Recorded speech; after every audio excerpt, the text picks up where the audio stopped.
Disclaimer under Section 107 of the Copyright Act 1976, allowance is made for fair use for purposes such as criticism, comment, news reporting, scholarship, and research. Fair use is a use permitted by copyright statute that might otherwise be infringing. Non-profit, educational or personal use tips the balance in favor of fair use.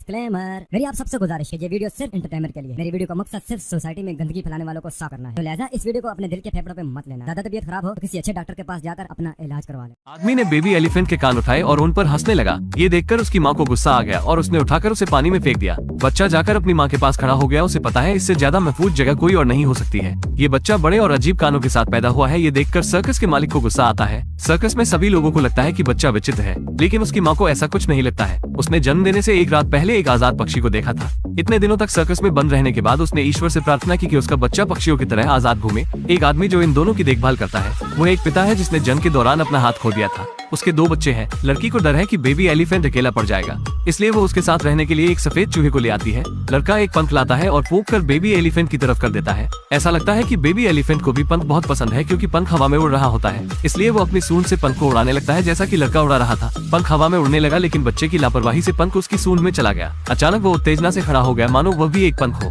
दोनों कान परों की तरफ फड़फड़ाने लगे। इतना भारी बच्चा हवा में उड़ने लगा। जब ये बात दोनों बच्चों ने अपने पिता को बताई तो पिता इस बात को मान ही नहीं रहे थे।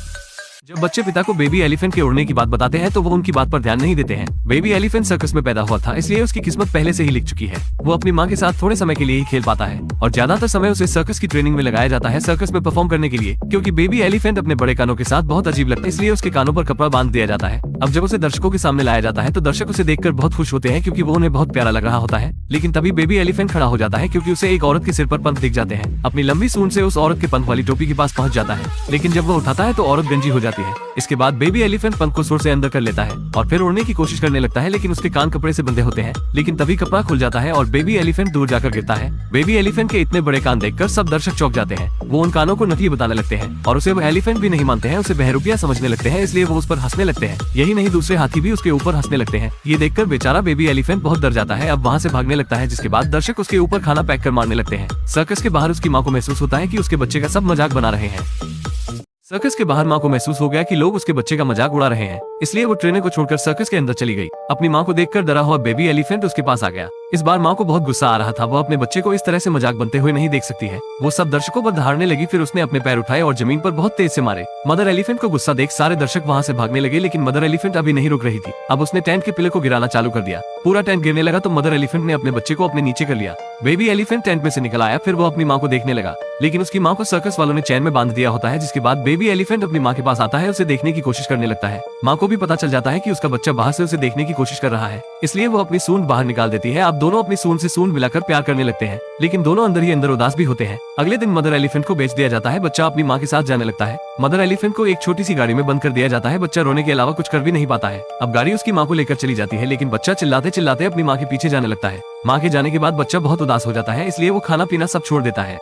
बेबी एलिफेंट माँ के जाने के बाद बहुत उदास हो गया, इसलिए उसने खाना पीना सब छोड़ दिया। भाई बहन उसके साथ खेलने के लिए आते हैं, लेकिन बेबी एलिफेंट को उनके साथ खेलने में कोई दिलचस्पी नहीं है। तभी एक पंख उनसे गिर जाता है। शायद पंख बेबी एलिफेंट का सपना है। वो पंख को अपने सूंड से अंदर कर लेता है और एक बार फिर वो उड़ने लगता है। आखिरकार दोनों भाई बहन को बेबी एलिफेंट के उड़ने का राज पता चल जाता है, जो पंख था। जब भी कोई भी पंख दिखाई देता है तो वो अपने कानों को पंखों की तरह फैला सकता है और उड़ान भरना शुरू कर सकता है। महिला अचानक हवा में मंच के ऊपर से गिरने लगती है, लेकिन उसने बेबी एलिफेंट के हुड को पकड़ लिया है। दर्शकों को ये देखकर पसीने आने लगते हैं। लालची बॉस जमीन से संरक्षित नेट को हटवा देता है। प्रचार के लिए लड़की डरकर चिल्लाने लगती है। अगले पल हुड निकल जाता है और वो गिर जाती है। आदमी ने समय पर रस्सी फेंकी, उसे एक कुशन दिया। अब वो महिला कलाकार की रक्षा के लिए आगे बढ़ता है। बेबी एलिफेंट भी बहुत खतरे में है। उसके शरीर का आधा हिस्सा मंच से फिसल गया है। वो ऊपर चढ़ने की कोशिश करता है, लेकिन नहीं चढ़ सकता है। खेल के मैदान में शो हॉल से अल्काट्राज तक घबराहट की आवाज सुनी जाती है। दूर के छोर पर हाथी अचानक उत्तेजित हो जाते हैं। वो हाउल्स और हॉवल्स करने लगते हैं। जूझ रहा बेबी एलिफेंट अपनी माँ की आवाज सुनता है, जिससे उसका दिमाग भटक जाता है और वो इस चूक के कारण मंच से नीचे गिर जाता है। सभी दर्शक ये देख बेबी एलिफेंट अपनी माँ की आवाज सुनता है, जिसे सुनकर उसका ध्यान भटक जाता है,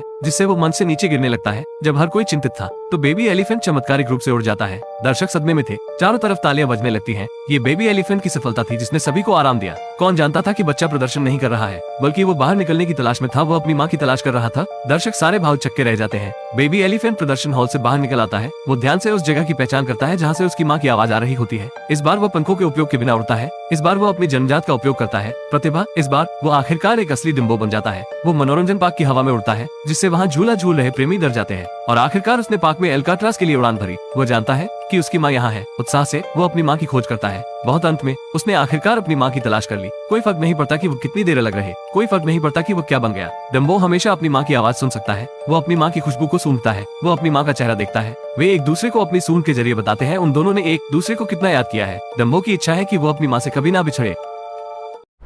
उम्मीद है कि आपको हमारी ये कहानी पसंद आई होगी।